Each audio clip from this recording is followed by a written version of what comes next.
अब मैं आपको बताने के लिए जा रहा हूँ मुसलमान आगे किसमें है। मोबाइल चलाने में सबसे आगे, फिल्म देखने में सबसे आगे।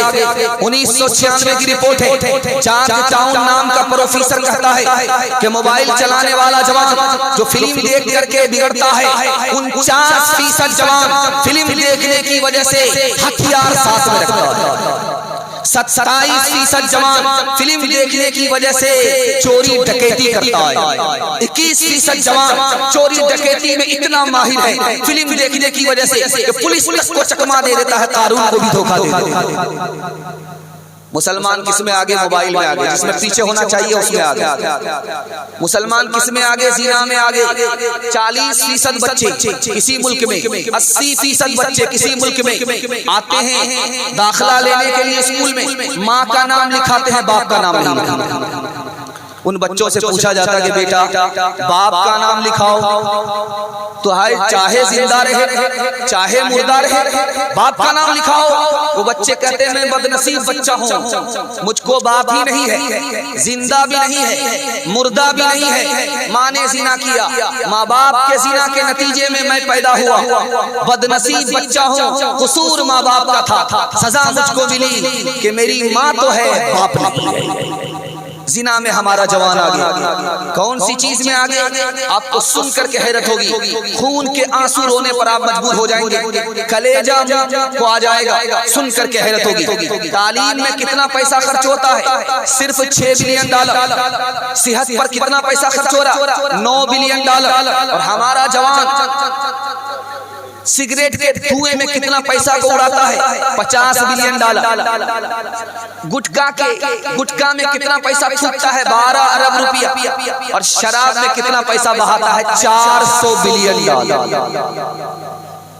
अगर हम गरीब हैं तो अपने अमाल अपने चाल की वजह से गरीब है। अल्लाह ने हमें गरीब नहीं बनाया। जायजा लेना है, जिना से तौबा कर लीजिए, शराब से तौबा कीजिए, फिल्म से तौबा कीजिए। मैं गारंटी लेता हूँ 1 साल में अल्लाह आपको 10 साल के बराबर तरक्की देगा। एक मिसाल पर पैगाम खत्म कर रहा हूँ, आप लोग सुनने के लिए तैयार हैं? दोनों हाथ उठा दीजिए इंशाअल्लाह। एक मिसाल पर पैगाम खत्म कर रहा हूँ। कलीला दिमना किताब है संस्कृत में, उस किताब में लिखा है कि 3 जानवर थे, शेर था, चीता था, गीदड़ था। तीनों मित्र थे, एक साथ शिकार करते थे, लाते थे, मार करके बांट करके खाते। 3 जानवरों को मारा, गधे को मारा, हिरन को मारा, खरगोश को मारा, ले आया। तो शेर जो राजा था उसने चीते से कहा, वजीर से, बांटो, कैसे बांटो? कहा हुजूर बंटवारा बिल्कुल आसान है, ये जो खरगोश है ये गीदड़ खा लेगा, और मैं दरमियानी हूँ, छोटा भी नहीं बड़ा भी नहीं, मैं हिरन खा लूंगा, और ये गधा सबसे बड़ा है, आप खा लीजिए। शेर को गुस्सा आया, मारा मुंह पर तमाचा के सबसे बड़ा गधा उल्लू का पट्टा मैं ही हूँ, मेरे हिस्से में गधा आया। वो चाहता था कि हिरन हिस्से में आए, गधा आ गया, लहू लहान हो गया चीता। उसने कहा मैं इस बंटवारे को नहीं मानता। गीदड़ से कहा तुम बांटो, कैसे बांटते हो? कहा हुजूर बंटवारा बिल्कुल आसान है, ये खरगोश आप नाश्ते में खा लेना, ये जो हिरन है आप दोपहर में खा लेना, ये जो गधा है ये आप रात में खा लेना, सब मेरे लिए तुम्हारे लिए। कहा आप तो राजा है, बचा तो रोजी, नहीं बचा तो रोजी। वाह साहब, किस स्कूल में पढ़े हो, कितना अच्छा बंटवारा किया है, किस मदरसे में पढ़े हो, कितना अच्छा बंटवारा किया है। तो गीदड़ ने कहा हुजूर किसी स्कूल में नहीं पढ़ा है, बंटवारा इसलिए अच्छा हुआ तो एक तमाचा बता दिया कि बंटवारा कैसे हो। हिना रंग लाती है पत्थर पे घिस जाने के बाद, सुरखरू होता है इंसान ठोकरे खाने के बाद। यकुम जनवरी है नया साल है, यकुम जनवरी है नया साल है, दिसंबर में पूछूंगा क्या हाल है, यकुम जनवरी है नया साल है। बचाए खुदा शर्की दर्द से उसे, बेचारा बहुत नेक आमाल है, बताने लगा रात बूढ़ा फकीर, ये दुनिया हमेशा से कंगाल है। और औरतों के हवाले सुना रहा हूं, आप लोग सुनने के लिए तैयार हैं? दोनों हाथ उठाइए इंशाअल्लाह। औरत को सर पर बिठाएंगे, हाथ उठाइए इंशाअल्लाह। सर पर बैठाएंगे, हुकूमत चली जाएगी। जरा ध्यान रखिए कि कहाँ है, ससुराल में है या फिलहाल कहाँ है? ध्यान से सुनिएगा, औरतों के हवाले से आ रहा है, बहुत ध्यान सुनिएगा। नींबू को रखिए सामने और सामने वाले से पूछिए कि भाई नींबू को जो आपने देखा तो आपके मुंह में पानी आया? वो बोलेगा हाँ पानी आया। सही बात। नींबू को आपने देखा, मुंह में पानी आ गया। अब उससे पूछिए कि भाई पानी क्यों आया? कि देखने की वजह से पानी आ गया। तो शेखुल इस्लाम हुसैन अहमद मदनी रहमतुल्लाह अलैह ने कहा, जब औरत पर्दे से बाहर सड़क पर आ जाती है, उसके साथ कोई नहीं होता, बेपर्दा होती है, तो आवारा लोगों के मुंह में ठीक उसी तरह पानी आता है जैसे नींबू को देख करके मुंह में पानी आ जाता है। आपने देखा होगा सोना से भी ज्यादा कीमती कौन सी चीज है? मोती है। चांदी से भी ज्यादा कीमती मोती है, लेकिन मोती सोना से बढ़कर, चांदी से बढ़कर क्यों है? ये राज आपके सामने लेकर के आ रहा। उसमें पानी होता था, मोती में पानी होता है। वो पानी है तो सोना से बढ़कर के है, वो पानी है तो चांदी से बढ़कर के है।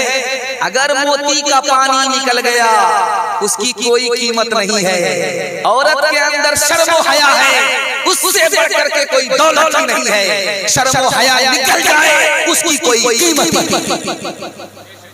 आपने देखा होगा जो 10 का नोट होता है वो ऊपर होता, जो 200 का नोट है वो नीचे वाले जेब में, जो 2000 का नोट है वो सबसे नीचे वाले जेब में। क्यों भाई? बड़ा नोट सबसे नीचे, छोटा नोट सबसे ऊपर। ये नोट इसलिए सबसे नीचे रखा जाता है कि ये कहीं गिर ना जाए, इसकी चोरी ना हो जाए, इसको पर कोई हाथ साफ ना कर ले, इसलिए सबसे बड़ा नोट सबसे नीचे, सबसे छोटा नोट सबसे ऊपर। अगर खुदा न खास्ता नीचे वाला नोट अगर ऊपर रख लिया, 2000 का नोट था वो गिर गया, तो अफसोस की बात नहीं है, कभी न कभी कमा लेंगे।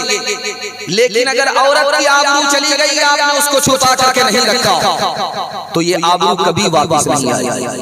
नोट तो वापस आ जाएगा लेकिन आबरू कभी वापस नहीं आएगा। एक बात याद रखिए, माँ बहनें बड़ी तादाद में बैठी हुई हैं, याद रखिएगा, लड़का किस तरह लड़की को धोखा देता है। आता है कहता मैं तुमसे निकाह करूंगा, तो लड़की कहती कब करोगे? कहा माँ तैयार है, बहन तैयार है, बस बहन आएगी, माँ आएगी, तुमसे सौदा हो जाएगा, निकाह हो जाएगा, तुम अपनी आबरू हवाले करो, मुझसे ज़िना करो, मुझसे मुंह काला करो। लड़की धोखे में आ गई, उससे मुंह काला कर लिया, लड़का मतलब निकाल करके एक तरफ हो जाता है। अब क्या कहता? मेरी माँ तैयार नहीं है, मेरी बहन तैयार नहीं है।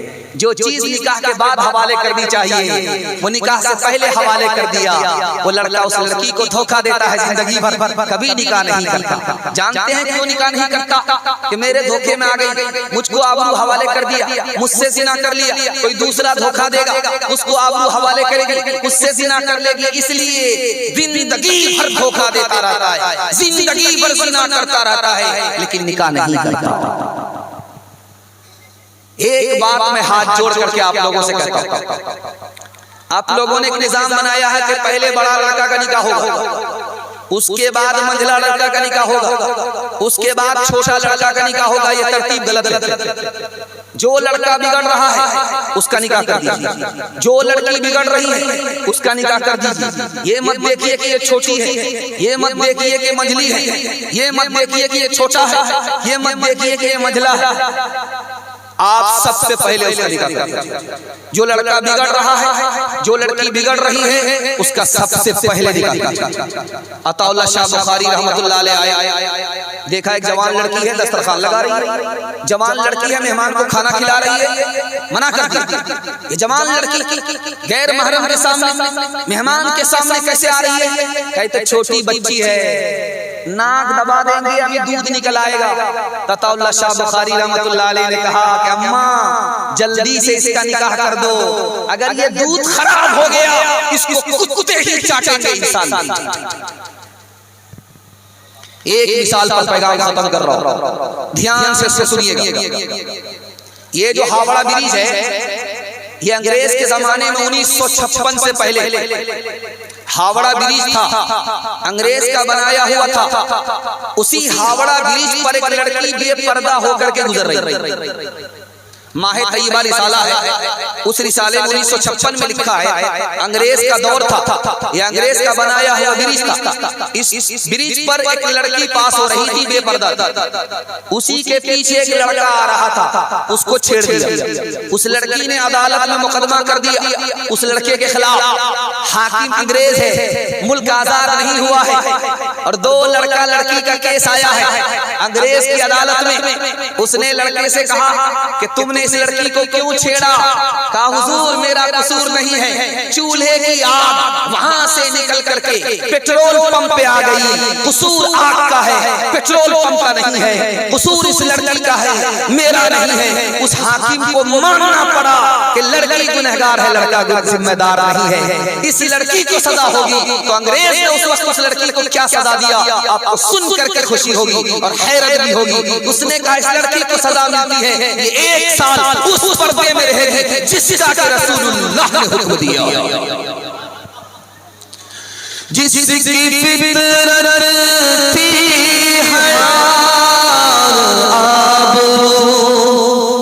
इस्मत की पुतली हो गई तहज़ीब यूरोप से खरा, कर दिया बदनाम रुसवा को बगो।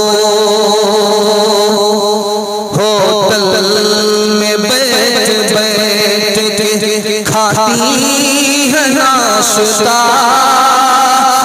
चल गिरा के सर से ये चलती है रास्ता।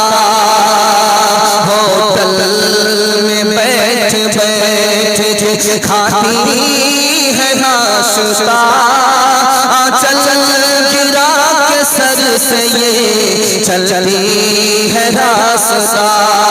होटल में बैठ बैठ के खाती है नाश्ता, चल गिरा के सर से ये चलती है रास्ता।